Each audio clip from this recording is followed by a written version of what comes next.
سلام خدمت همه همراهان.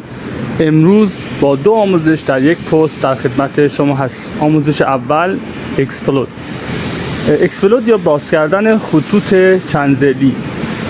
همونطور که میبینید در صفحه خطوط یک تیکه مثل دایره این کار امکان پذیر نیست. ما شکل چندزلی مثل مستطیل رو انتخاب میکنیم،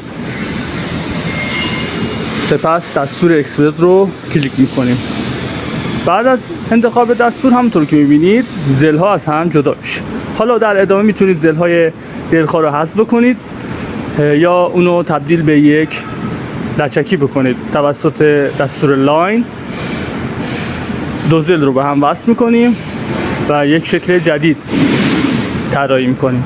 برای زمانهایی هست که میخواید زمان کمتری برای طراحی بذارید و توی همون برنامه سیبکاد اصلاحات خود رو انجام میدید. خب برای برشکاری با همین صورت لیزر سزل رو جداگونه برش میکنه. برای اینکه یک پارچه بشه ما دستور بعدی رو به شما میگیم، دستور جوین لاین.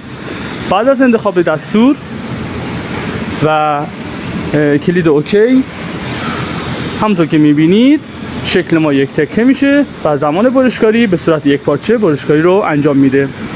خیلی به کارتون میاد. سیو بکنید و برای دوستاتون ارسال بکنید. متشکرم.